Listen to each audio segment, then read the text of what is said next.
Imagine waking up one day and realizing that a person you cherished is no longer part of your life. The sting of loss and the weight of grief are all too familiar feelings for many of us.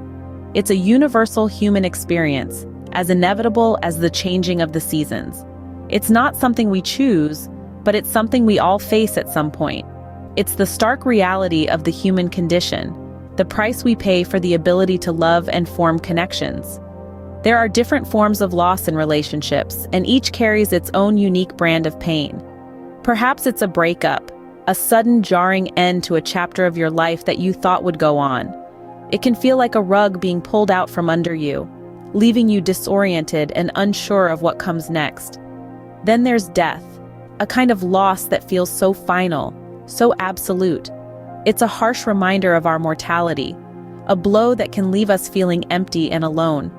The person you shared your life with, your dreams and fears, your laughter and tears, is suddenly gone. It's a void that nothing can fill, a wound that time may lessen but never truly heal. And finally, there's the pain of growing apart, a slow, gradual loss that's often overlooked. It's the quiet fading of a connection, the gradual erosion of a bond that once seemed unbreakable. It's the realization that the person you once knew is now a stranger, a ghost of a memory. Each of these forms of loss can bring about grief, a complex response that encompasses a wide range of emotions. You may feel sadness, anger, confusion, or even relief. And that's okay. These feelings are valid, they're real, and they're a testament to the depth of your connection. Grief and loss may be a universal experience, but how we handle it can vary greatly. And that's what we're here to talk about today. So stick around as we delve deeper into understanding grief, learning healthy coping mechanisms, and finding ways to move forward. Grief is not a linear process, it's a roller coaster of emotions.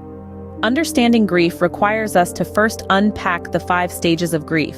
These stages, as proposed by psychiatrist Elizabeth Kubler-Ross, are denial, anger, bargaining, depression, and acceptance. However, it's essential to remember that these stages are not checkpoints in a life journey that one must pass sequentially and once. They are rather tools to help us frame and identify what we may be feeling. Denial is often the first response to loss. It's a defense mechanism that buffers the immediate shock, a natural response that carries us through the first wave of pain. This can't be happening, we tell ourselves, refusing to accept the reality of our loss. Then comes anger. As the masking effects of denial start to wear off, reality and its pain reemerge. We may feel frustrated and helpless, which can make us angry. We might direct this anger towards inanimate objects, strangers, friends, or family. Bargaining is a typical response to feelings of helplessness and vulnerability. We find ourselves clinging to a false reality, making deals with a higher power, or setting goals that we believe, if accomplished, could reverse our loss. Depression, like anger, also surfaces when we start to comprehend the reality of our loss. It's a natural and appropriate response, not a sign of mental illness. It represents the emptiness we feel when we realize our life is forever changed. Finally, acceptance. This stage does not mean we're okay with what happened. Rather, it means we accept the reality of our loss and start learning to live with it. It's the point where our life begins to normalize, and we adjust to our new reality.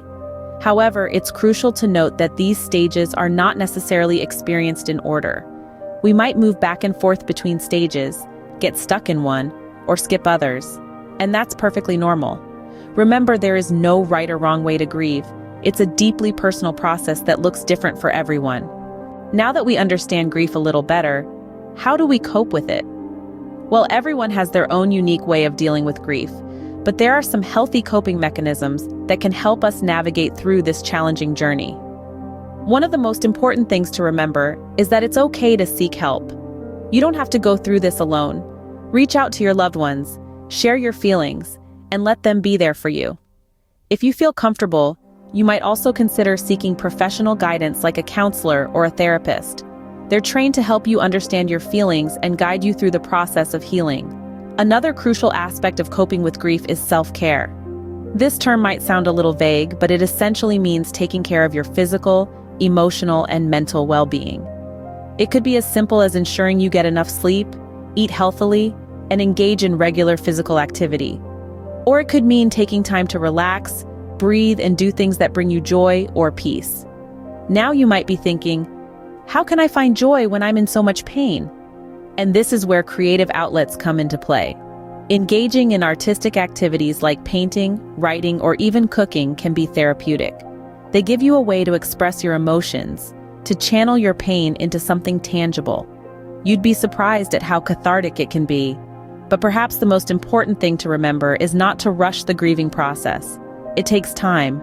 So give yourself permission to feel the pain, to mourn, to cry. It's okay to have bad days. It's okay to feel lost. It's okay to not be okay. Because in the end, it's these feelings that make us human, that make us resilient. So as you navigate through your grief, remember to lean on your support system, take care of yourself, express your emotions creatively, and most importantly, allow yourself to feel. Embrace your feelings and remember, it's okay not to be okay. Grief is not a permanent state, it's a journey towards healing. As we tread this path, it's crucial to understand that moving forward does not mean moving on. It's not about forgetting the person or the relationship that we've lost. It's about finding a way to live with the loss, to find meaning in life again, while still holding on to the memories we've cherished. The journey forward is not a race. It requires patience and self-compassion. It's okay to have days when the grief feels overwhelming and days when you feel like you've made progress. Every step you take, no matter how small, is a step forward. Grief is a testament to the love we had for the person we lost. And love, in its truest form, never really leaves us. In the face of loss, we find the strength to carry on. And as we carry on, we carry them with us, in our hearts, in our memories, and in the lessons they've taught us.